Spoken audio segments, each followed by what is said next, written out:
Ji ayo tak dereke luwih. Kula lega dateng pundi menika? Kene. Kula saged penjenengan lho. Kene. Ana sasisih kiwaku. Oh nggih.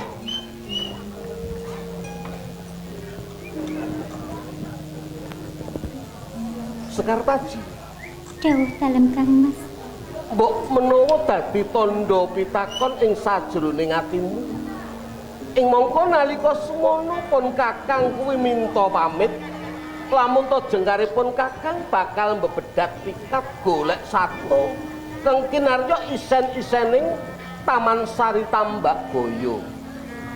Ning wusana kondur pun Kakang ora ngasta ananing sato nanging diderekake putri. Mbok menawa kuwi to kang dadi telenging atimu ku dadi tandha pitakone atimu Sekar Taji. Kados ngaten inggih Kang Mas Panji Asmurban.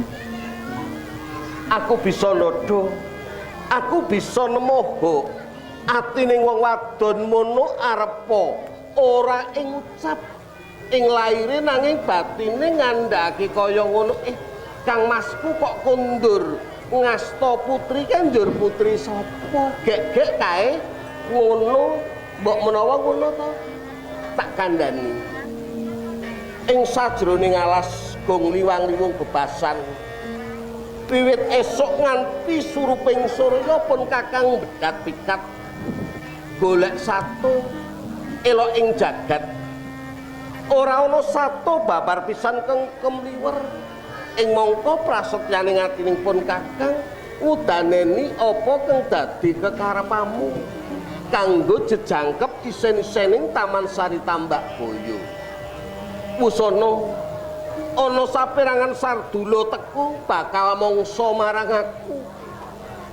Sardula mau ora mung siji, nganti puluhan cacahe. Kuwi ngrubung marang pun Kakang arep mateni marang pun Kakang. Ya wilujenge Sekar Taji. Ing sajroning pun Kakang kuwi kajepit ing swasana dumadakan timbuling Wandan Sari kang aweh Sabyantu mateni marang sardula mau. Mula kangge nambal sih panuwunku marang Wandan Sari. Wandan Sari tak asta kondur tak kanthi ana ing Taman Sari Tambak Boyo. Mbok menawa ing mangkone yen ana leganing atimu bakal tak jodhokake maneh lawan pun Kakang dadi cetane pun Kakang minta ya si Adi kuwi tetep jumejer dadi garwa kengangka siji.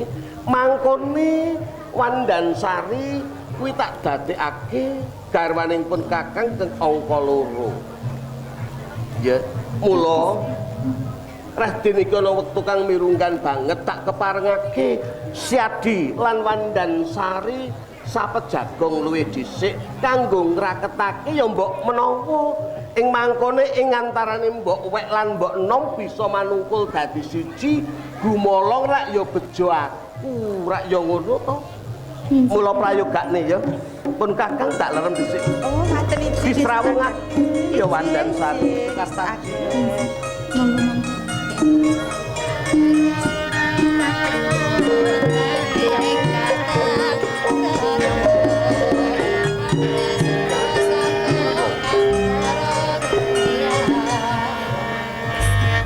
Mriki pareng nggih Kang Mbok. Bareng.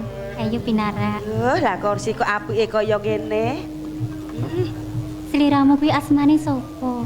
Injih nami kula Wandan Sari. Panjenengan? Aku iki Galuh Candra Kirana, garwane Kang Mas Panji Kameswara. Oh, ngaten. Kang Mbok, kula nyuwun pirsa nggih kalian panjenengan nggih. Arep nyuwun pirsa apa? Sasampunipun kula kaboyong wonten ing Taman Sari Tambak Boyo, panjenengan boten nggadahi raos serik nggih kalian kula Kang Mbok. Babar pisan, sithik wae ora ana rasa runtik sajroning atiku. Kula dipun pundhut garwa lho. Kalian Kang Mas Panji Asmara bangun lho. Tenan kok Yayi, ora ana rasa runtik.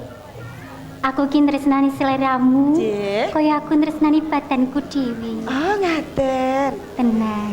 Nanging Kang Mbok, sarene kula menika dados garwanipun Kang Mas Panji Asmara Bangun. Kula menika mboten nggadahi menapa-menapa. Lho, panjenengan ngagem-ageman ingkang sarwa indah kados ngaten. Lho, apike piye mripate kok pating celorot ngaten Sliramu sih. gelem iki. Kula kok mboten gadah gelang, Mbok. Kula dipun suni ngampil. Iki tak paringke sliramu yo. Oh, dipun paringaken kalian kula? Aduh, nggih sae saestu. Nanging mboten menapa-menapa nggih, Ora Kang Mbok. apa-apa. Apike? Duh. Des pundi Kang Mbok? Ayu mboten Ayo kula? tenan lo sliramu ki. Nggih. Ayo. Oh, nggih. Pantes iki diagem sliramu. Pantes nggih. Nanging Kang Mbok, lah kula kok mboten gadah kalung. Kados panjenengan ya apike. Kalungipun sae Kang Mbok. Dipun suwunaken ngampil kula nggih, kula ngampil sekedap kemawon pareng to? Iki. Nggih. Nang iki wis sawetara. Iki kaya ngene iki sliramu. Oh, Gelem. mboten menapa-menapa kok, sae sanget kok menika Kang Coba. Mbok. Ya panjenengan menika pancen sabar saestu lho.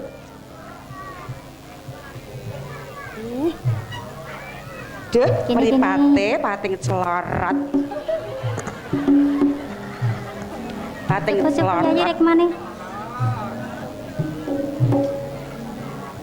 Sliramu kira iya wis weruh to. Injih. Sliramu ki bakal dipundhut garwa dening Kang Mas Panji Asmara Bangun. Nanging panjenengan tresna saestu dumateng kula nggih. Kepiye to? Aku kira iya mbok uwek ngono mau. Nggih, panjenengan garwa ingkang sepuh, kula ingkang anem Iya. nggih Kang Mbok.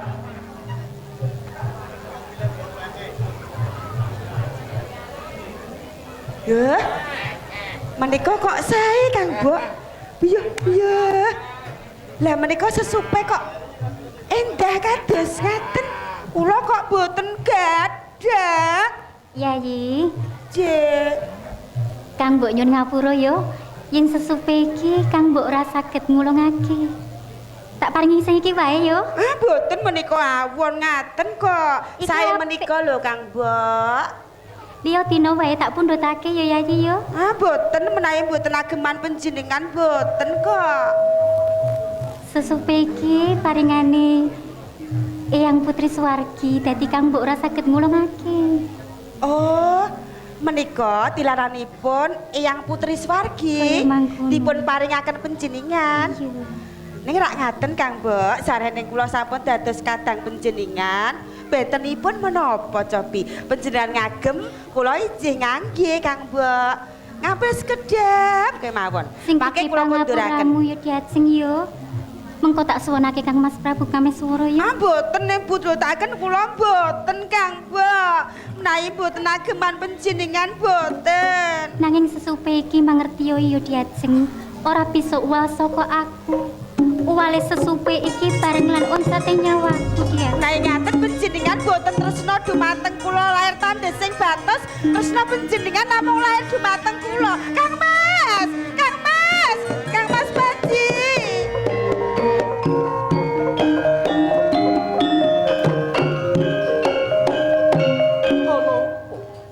Kang Mas Panji, Kang Mbok Galung nakal. Kene nakal apa nyedot jiwit marang kowe? Boten ateges nyethot jiwit menika boten. Nanging tresnanipun Kang Mbok Galung menika dumawah namung lair boten ngantos dugi batosipun kok Kang Mas. Apa ngono Sekartaji? Nyuwun tuga Kang Mas Prabu, saestu. Lair terus sing batin kula mboten Lair wonten batin apa? sekedhik kemawon Nyatane yo wonten ora. raos runtik. Kula menika tresnani diajeng Pandan Sari kados tiningkun tresnani badan kula piyambak.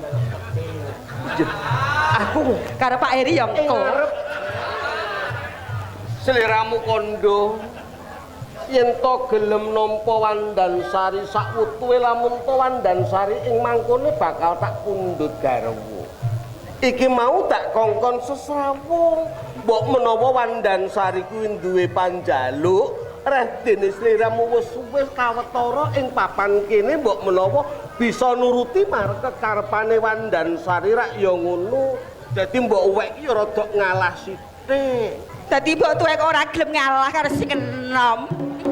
Kosek to. Samu barang kuwi aja grusak-grusu mundak kleru coba aku ngene iki kelet apa jane. Lah kula menika kepengin sanget ngagem-agemanipun Kang Bogal lho Kang Mas. Menika lho sesupenipun ingkang dipun agem Kang Bogal lho. Panjenengan kok kita apa? Lah iki kok iso eneng lemper. Kang Mas Panji. Kosek to. Sikile pun kakang kuwi kelet. Wah, iki mbok menawa apa kalebu mantra. Mboten nawa panjenengan kula ya gupak iki lho, aku ya meneng bae ya, Rok. Lho, Sekartaji. Kang Mas Panji. Sabar di. Kang Mas. Arep dikaya ngapa yen mbok enom kuwi bagane mesti akeh kosek to sabar.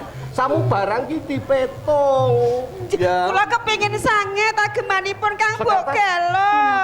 Iki mau ngersake apa Wandansari? Yayi Wandansari ngersakaken sesupe menika. Ing mongko liyane wis mbok paringake. Sampun. Kari sesupe. Inji. Gene ora mbok paringake. Kang Mas Panji panjenengan pirsa piyambak. Sesupe menika peparingipun Eyang Putri. Mongko sesupe menika mboten saged uwal saking kula Kang Mas Panji. Sekartaji. Kula Kang Mas. Mung sesupe wae rak ya sepele to. Coba paringno mengko pasaran tak pundhutake sing luwih gedhe bebasan emas suweng sak bluluk-bluluk gedene kalung sing sak ranting sepur gedene pun kakang. Kang Mas. Nyuwun menapa kemawon badhe kula ulungaken nanging boten sesupe menika Kang Mas. Kula nyuwun agung ing pangapunten. Sekartaji. Aku bakal takon sepisan maneh. Sesupe kuwi mbok ulungake apa ora? Kula mboten saged. Ing arep prajanji lamun to gelem sesrawung gelem nampa sawutuhe marang Wandansari ngono dadi jarak. Lha mung sesupe wae rak ya sepele dadi cetane ing antaraning pun kakang lawan sesupe Sekartaji kuwi abot marang sesupe to. Boten kados mekaten Kang Mas. Nanging sesupe menika tilaripun. Lah kok malah nangis. Saestu kula boten Adoh saged sadol tangis. Kula nyuwun pangapunten. Senajan to kuwi tetinggalane leluhurmu. Tetinggalane yang putrimu. Nanging sing ngersakake kuwi aku ing mongko aku kuwi garwamu. Kene yo. Kowe ora gelem nimbangi marang katresnanku ing mongko aku ki tresna lair batin. Semono uga kosok baline ing mongko yen wong tresna kuwi pangorbanane bebasan tanpa winates. Yen mung sesupe wae kok ora mbok ulungake kuwi bebasan tegese kuwi abot sesupe timbangane katresnanmu marang aku yen. Saestu Kang Mas sampun ngendikan kados mekaten. Nanging Sekartaji. Tambali pisan maneh. Sesupe kuwi mbok ulungake apa ora? kula nyuwun pangapunten kula mboten saged. Sliramu tetep abot sesupe timbangane garwamu. Yen kaya ngono ora ana bumi sajeng kanggo kowe minggato saka Taman Sari.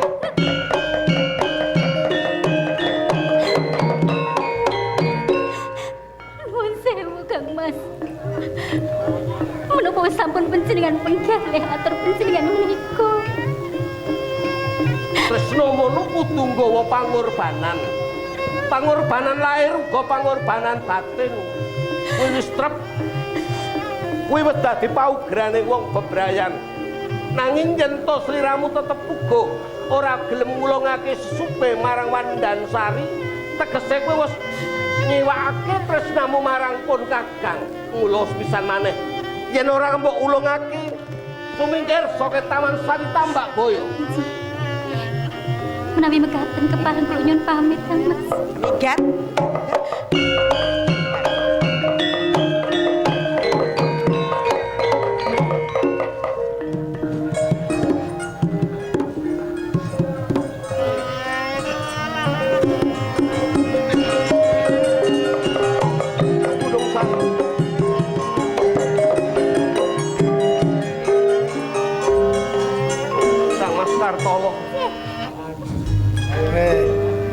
Monggo-monggo kula dherekaken lenggah. Kang Mas, kula caket panjenengan. Kene. Kula nek ra cedhak ndak masuk angin. Yo. Wong pancen anyar yo pancen yo ngene iki. Ngene gareng le milik setengah mati kok. Jelek dandun kae sing ngegang-ngegongi tok. Oh, ngaten injih.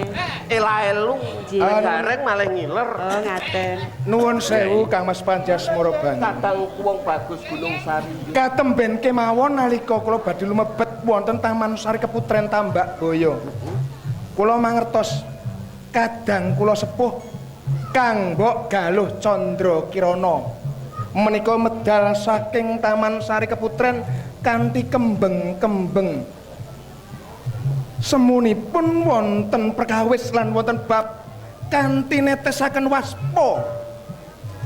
Kula candhet wonten menapa to Kang Mbok panjenengan muwun boten atur pawangsulan ingkang gumathok nilaraken dumateng kula elos tanpa pamit.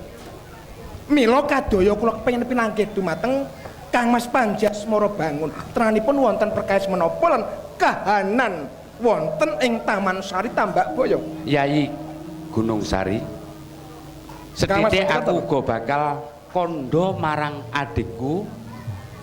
Sejatine uga ana apa?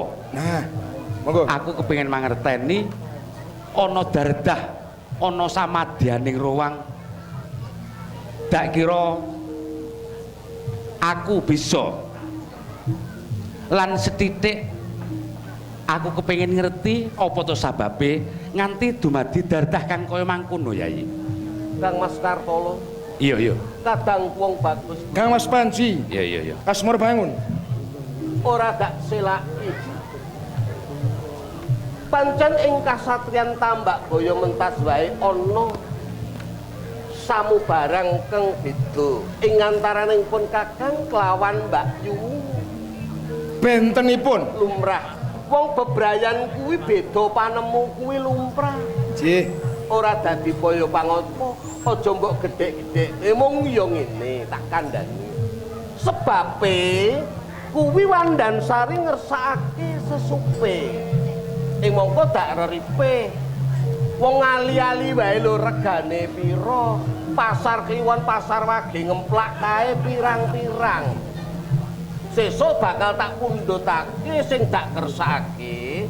Kuwi sesupe kang diagem Mbak Yumu kuwi tak utus ngulungake lawan Wandansari nanging Mbak Yumu puguh. Ora gelem menehne marang Wandansari meratelake yen to sesupe mono peparingane Eyang Putri.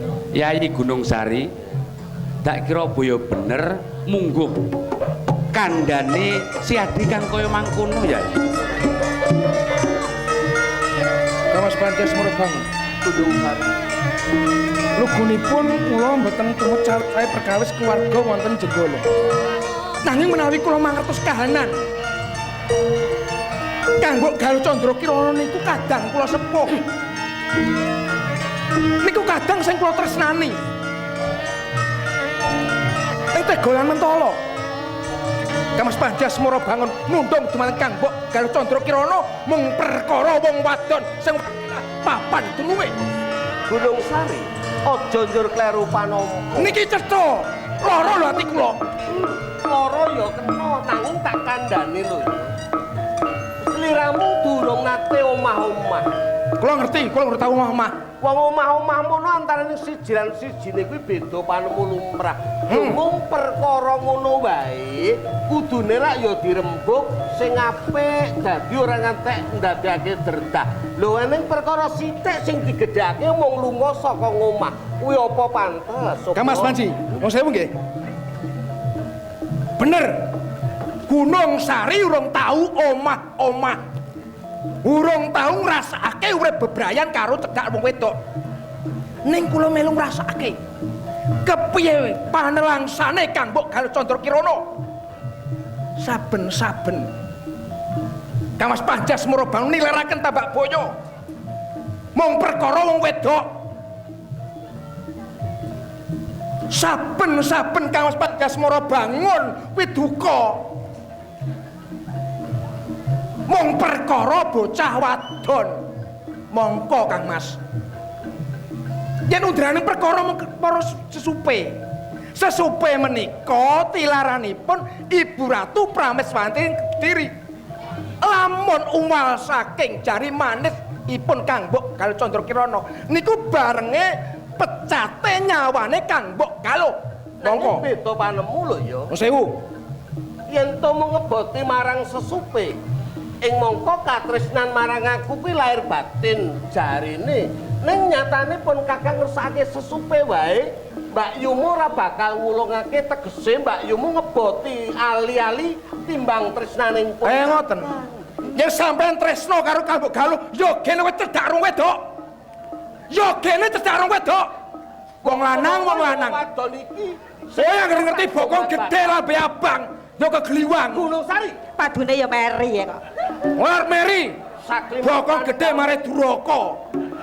Nyonyok rasane ngatining pun Kakang. Pripun? Ing kene sing duwe wewengkon aku Kula ngerti. Tambak Boyo aku. Tambak Boyo ngene sampean. So kakean wuwus yen Mbak Yumu saiki ora cumandha ing papan kene, gene yo kowe isih ceciklu ing papan kene Gunung Sari. Yakos. Ganteng. Mergo aku sedulur ipe ora apa-apa. Sak karepmu wong dulur ipe wae. Mergo kowe sing di omah. Ya mes Ya tak tampa. Asmur bangun. Galuh Candra Kirana sedulurmu. Tresnani. kuwi yen kena ditata wong wadon kena ditata. Yen saiki kowe ora tresno. Kowe wani nundung Tambak Galuh. Tunggak waru aku ora melu-melu yen ana apa-apane tanggung dhewe.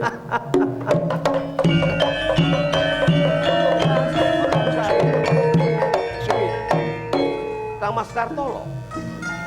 Yayi, Panjenengan kalian Gunung Sari menika strep awit dereng nate sambut switaning akrama, durung nate dolanan wong wadon. Mengko dhisik. Yen kula niku pun tekeke. Mengko dhisik. Ladenane siji lan sijine niku kula niku roh. Mengko dhisik Yayi. Monggo-monggo lenggah, monggo. Yayi Panjasmara Bangun. Sakbenere bener apa kang dikandhakake dene adiku si Gunung Sari.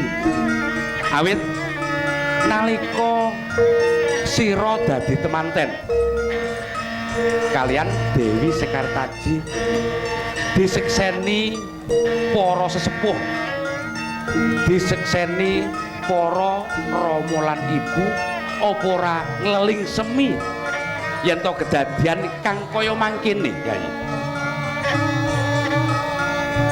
Kang Mas Pandiartono. Iya, kepriye? Kula ngrumaos.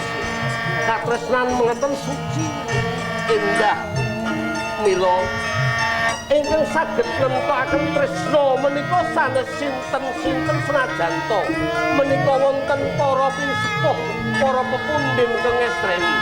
Nanging ingkang saged nemtokaken tresna menika rak nggih kula. Iya, cukup kaya mangkono.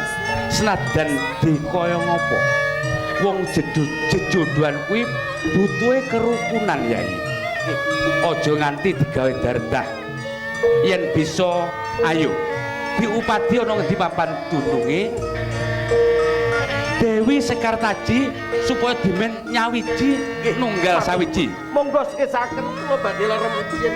Lho.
Sawusing kabeh padha ngerti kedadian ing Praja Tenggala.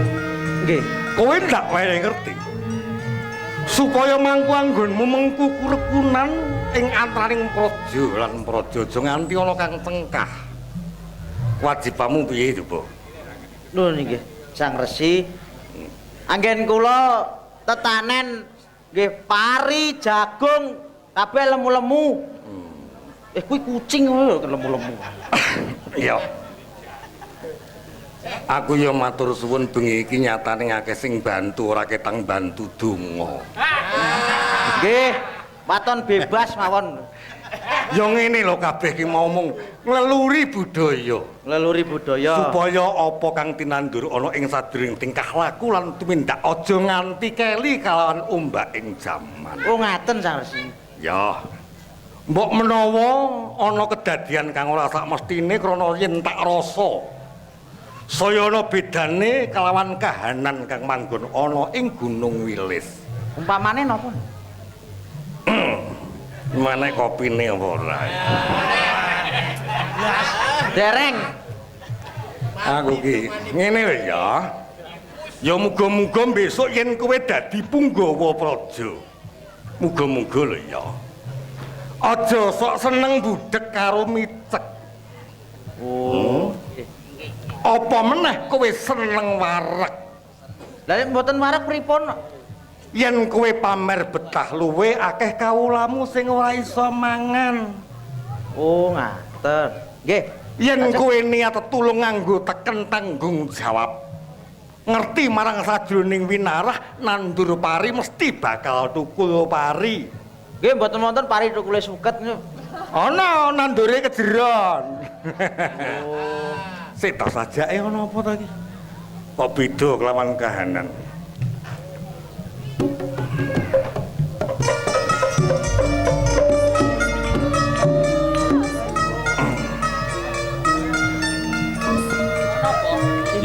Sinten menika? Sajake ana perenjak kang ganter. Kaya-kaya Praja Tenggala bakal tuwuh kedadian kang ora-ora. Nanging aja nganti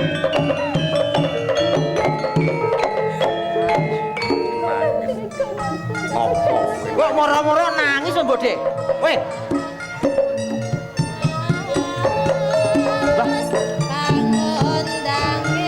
ngopo teko-teko nangis. Sing nangis ki Rene. Sing nangis iki kudune aku iso nyangoni apa ora, kowe nangis sing ngopo? Iki bare bebas lho ya. Mula yoga-yoga kek ngopo? Kowe kok seneng nangis iki ngopo? Kula dipun tundung. Kula dipun tundung dening Ditundung? Aku ngomong tenanan ya rungokno Tuburene. Tuburene ya. Aku jane karo tenanan ora demen. Nggih mboten sah tenanan. Ora demen. Tenanan ngerokoki ngopeni. Lah, mending ora tenanan. Yoga nganti ra iso ngadeg sebab song kakean kopi. Aja ya. Tenanan. Ngopo Sekar Baji? Aja nangis. bangun. Samangke kagungan garwa malih. Asmara bangun be garwa meneh. Oh ya dasare bagus kok ya. Iya. Njur kowe susah ngopo? Kowe susah ngopo? Kula dipun tundung. Ditundung. Tundung. Sekar Taji. Aja banget gedene panlangsamu. Yen pancen kowe nandur kapercayan sing manggon ana ing budi lan pakartimu ing besok bakal tumpus ing kasunyatan. Cedhak atimu kelawan Gusti. Senajan akeh laku coba ning satraning kuwi ibarate wong tapa. Yen pancen gentur tabahmu, besok bakal ngunduh kowe ing kamulyan. Yen mung asmara bangun kaleda dening salah sawijining wanita, kuwi lumrah. Nanging sing kudune kowe mawas ing sajroning atimu catetana yen urip ing alam donya kuwi saderma nglakoni. Senajan mung saderma nglakoni ning ora gampang dilakoni. Rungokno. Iya aku saderma wong nglakoni ora gampang. Ya ngene aja ngono. Ngoten nggih sarese. Ya ora apa-apa ngono ya oleh ora bayarane. Didongakno. Pokok bare bebas nggih. Kartaji. Catet ana ing sajroning atimu yen kok kabeh lelakonmu gumantung anggonmu teguh. Mundi asmaning Gusti kang akarya jagat kang piyangka kanggo dalan laku ning uripmu. Urip ing alam donya senajan toh kaya ngapa ibarat gedhiring coba. Kowe kudu iso nglakoni kanthi jembaring atimu. Kudu jembar atine. Ya. Yen mung asmara bangun ganteng ibarat kaya dewa ngejawantah. Aku duwe 5 cacahe. Asmara bangun coba rene yo. Ana 5. Ana 5. Dah. Iki Mas ora bangun.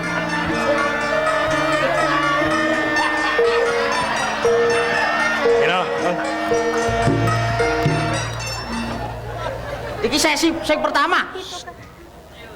Iki asmara bangun sing urung dadi. Oh, Aja kaget. urung dadi. Asmara bangun ki bisa mancala putra mancala putri. Kaya Yen to bagus kuwi wong bagus, yen to mendung kuwi wong mendung. Asmara bangun to borene yo. Kan masak ngerupen. Kowe iki tak celuk rene ngono. ya angkrek. Ngene. Asmara bangun. Kayak ngene ya asmara bingin jenenge.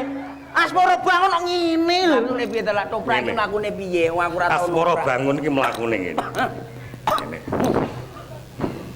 Hei. Oh, lah kok malah bakul ke sosis ya. Siap. Tuk. Tolong.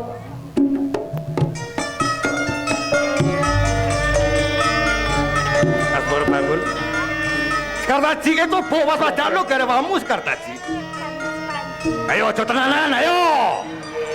Ngono ya ora oleh jenenge kon noprak. Iya, oke. Iya, Jeng.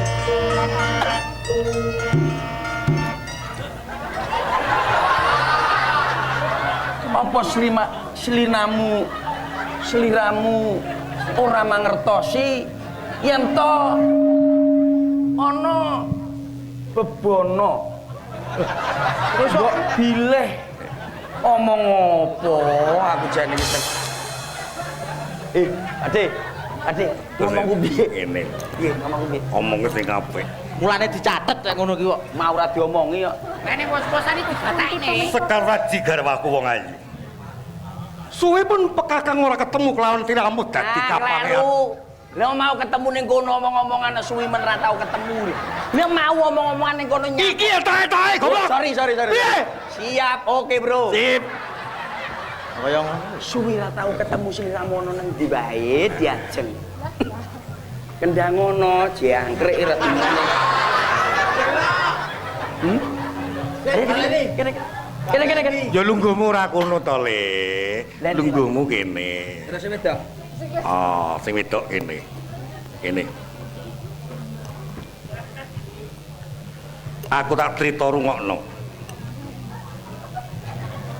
Praja Jenggala ana kedadian sing ora sak mestining kelakon. Ing antaraning kowe Sekartaji kang saiki ngerti bagus sing asmara bangun kang pindho dewa kang tanpa cacat. Yo. Iya. Mulane ora ana priya bagus ing donya iki kejaba si asmara bangun. Iya. Aja mbanggep asmara bangun kuwi salah sawijining priya kang lemeran. Iya. Embo ya. Omong ta ngon. Diajeng Sekartaji rada nyedak rene nyapu lho adoh-adoh. Ayo rene sayang. Kana. Rene. Ora usah wedi-wedi karo aku. Sepurane nek aku seluput ku rene. Iya, Kula mboten wedi. Ngalih. Oh, ngalih. Hmm. Ngalih. Kene. Lho kon ngalih piye mong sing diketoprak aku kok? Aku tak roman. Oh iya. Mosok ora oleh. Iya. Rene diajeng rene. Aja lungguh kene cedhak marang Kang Mas wae. Rene. Gene kena. Aku ki suwi ra tau ketemu sliramu ki. Rasane deg-degan ana ing jantung. menapa saestu menika Kang Mas? Ya tenang. Sik, Hub. Paribasan. Kembang. Nenteng mbokmu iki wae takok lah kowe tenan kowe. Dadi paribasan sandal homipet sing ana tangan. Ora bakal ngeliya uripku. Ning aku tetep tresno marang sliramu Diajeng. Nonton tanganmu Diajeng. Oh. Apike. Selindro, Pakde.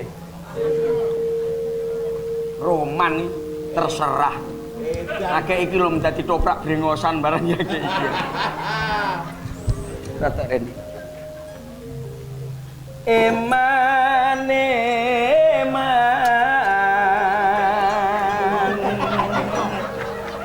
Apa enek toprak Banyuwangenan ya iki. Aja guyu. Isoku ya mung iki. Inggih mboten menapa-napa Kang Mas. Riko hangsun emak ya. Hei Pakde, piye ngono apa guyu? Lah muwas piye? Mau dicethukne aku. Aja seprono. Aja guyon iki tenanan. Iki tenanan. Yus. Aja guyon. Rumangsamu iki ati bayar wae guyon piye? Karepe ndelok dipacaki. Remu gandrongke piye coba? Lah iya gandrung. Tembangmu piye? Selindro Pakde. Lendro. Enek origine. Kowe Gus. Sabar. Lendro. Eman.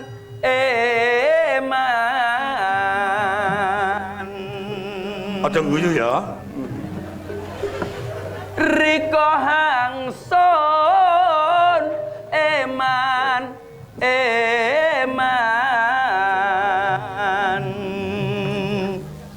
Rada rene Diajeng delok Kevin kaya. Pikir kumbian kafe jebol pinggir kali. Riko hangsun eman.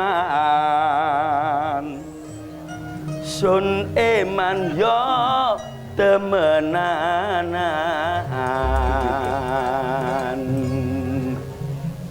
Senenge sing mari-mari nemu jodoh liwat orari kawitane kontek-kontekan akhire jodoh temenan. Sik, ngombe Oh ya, masuk.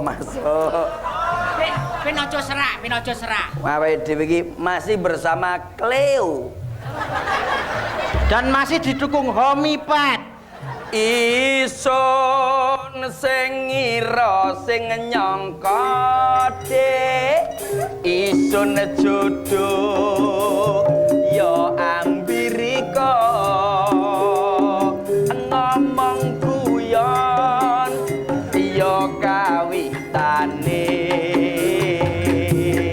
Akhire ya padha welase. Icun sing ngira sing nyangka Dik. Isun jodoh ya ambirika. Ngomong guyon ya kawitane ciakrik. Akhire ya padha welase. Cek. Pakde. Wis Pakde, ini terus gua kene. Aku isone ya kuwi wong apene duh wong ayu lek paeko kae aku ora iso. Dadi awakmu wis ora usah nangis ning ndi. Wis ora usah goleki aku tekan ndi. Aku ki sejatine tresnane mung karo sliramu. Oh, cerdak sedulur.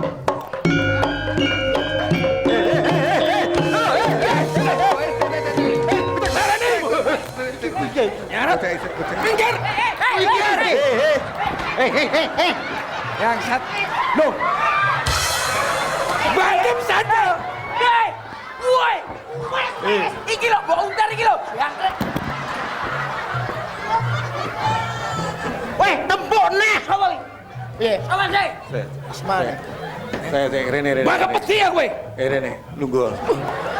Lungguh. Aku ora ngerti apa-apa diantemi. Lungguh. Kosek. Sapa kowe? Kosek Wis iya. coba ndi kowe? Lungguh. Masa ora nek polisi apa hansip ta kene iki? Kowe wae harus dulurku. Jare kowe ora tresno. Terus jengkolmu ngerti apa? Aku ora ngerti apa-apa. Ngerti piye? Sawat e. Kowe boloku iki boloku. Sawat ora tak sawat iki lho. Kowe jangan tak cekek tanganmu. Gunung Sari. Tak cek kowe. Gunung Sari. Boloku. Gunung Sari.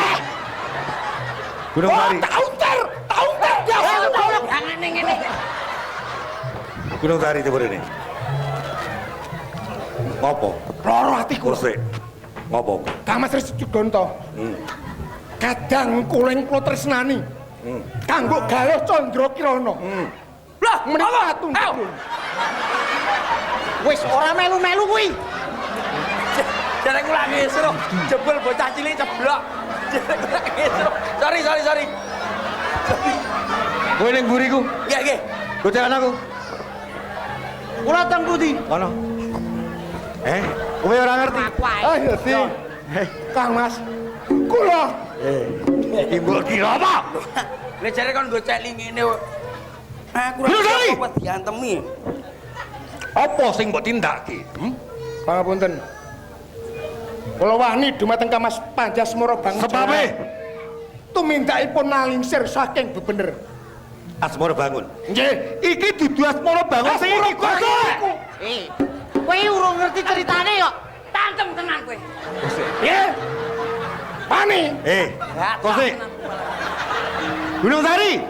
Kosek ta. Aja kleru tampa.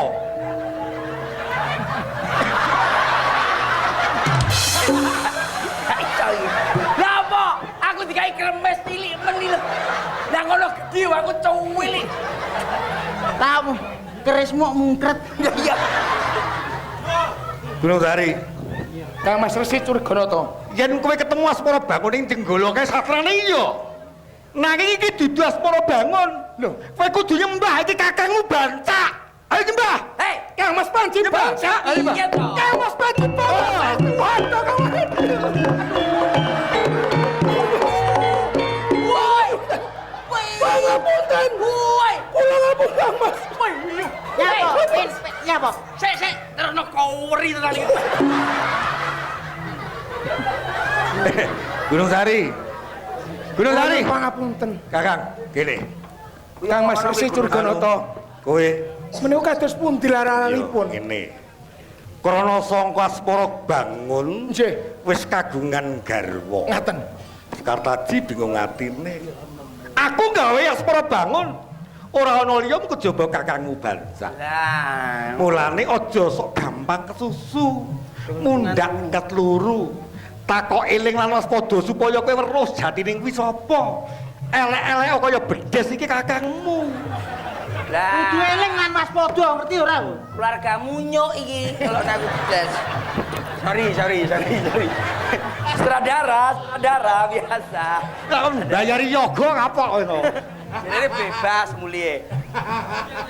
Gunung Sari lan panjenengan Kakang Bancak. Piye karepmu piye? Negara geger krana sangka kamurkan ingkang langkung kathah. Milane kula suwun dhateng panjenengan.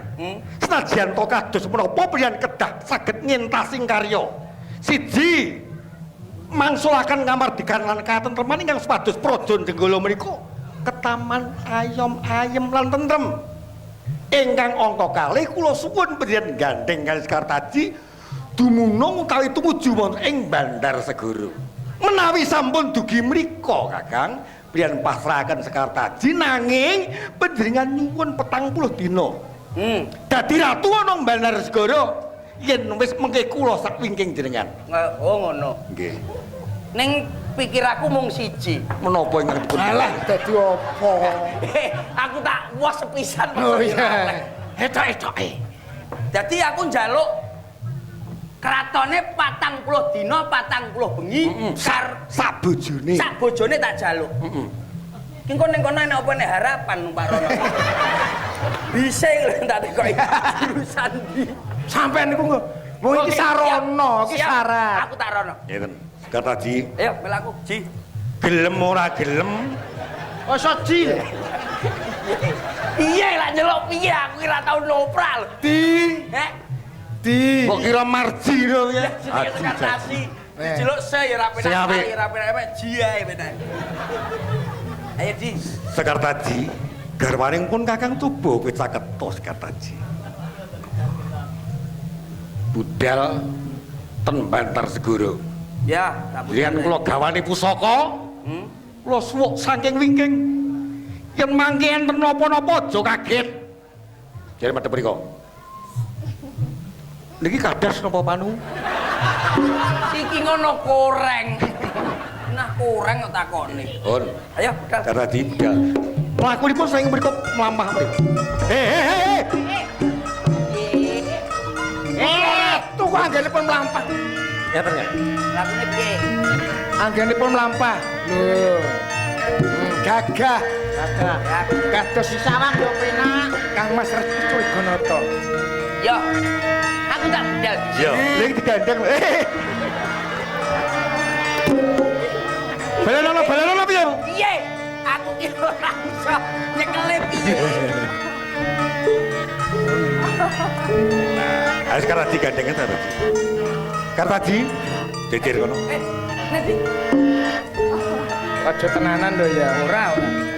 Wis to pasrano ning aku wis. Ya, Angger tenanan ini ya. iya. Tekleni. Lho, Aku kaya kuro. Bene katut lho, Oh, iya. samaya-waya sampe ra katut. nggih. Monggo.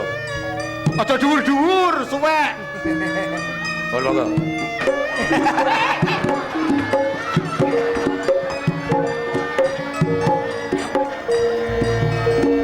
Menawi wonten kana kados mekaten Kang Mas Bancak sampun dilemo kados dene Kang Mas Prajas Probangun kula kedah tumindak menapa. Awat-awat ana sok kaduan. Oh ngaten. Yen ana bebaya tak ketono. Pareng nyuwun pamit. Melu. Wis,